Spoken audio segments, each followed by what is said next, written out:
हमारे क्लाइंट हैं 60 इयर्स के, ही इज रिटायर्ड और उनके पास 5 करोड़ का कॉर्पस है, वो उसको एफडी में डालना चाहते हैं, आपकी क्या एडवाइस है?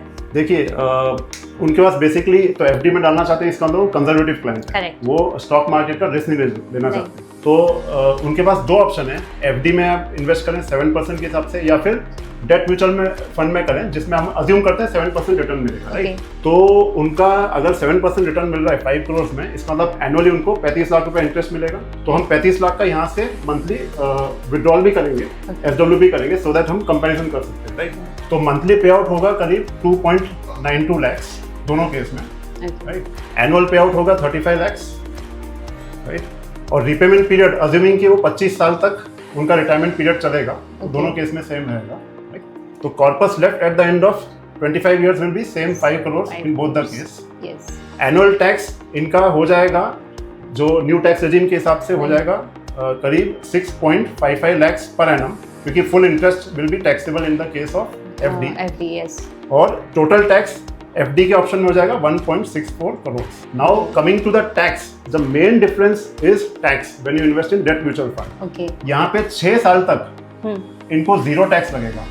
क्यों? क्योंकि जब ये विड्रॉ करते हैं एसडब्ल्यूपी 35 लैक्स का, तो उसमें प्रिंसिपल पोर्शन भी विड्रॉ होता है, जो कैपिटल पोर्शन है, और कैपिटल गेन पोर्शन भी। तो only capital gain portion is taxable, जो कि 6 साल तक 12 लाख के नीचे रहेगा, इसमें जीरो टैक्स लगेगा।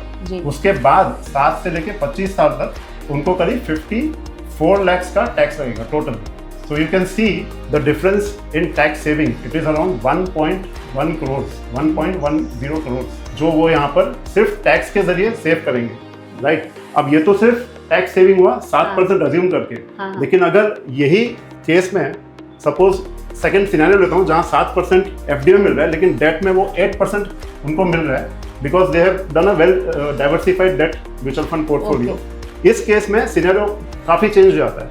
टोटल टैक्स इस केस में तो सेम ही रहेगा 1.64 करोड़ एफडी में, यहाँ पे हो जाएगा करीब 62 लैक्स हो जाएगा टैक्स बढ़ के, क्योंकि 8% है। तो यहाँ पे भी tax saving is around 1.02 crore. लेकिन main difference is in corpus left. Corpus left here will be same 5 CR in the case of FD. Here can you assume कितना कॉर्पस रह जाएगा? 7 crore. It will be 9 crore.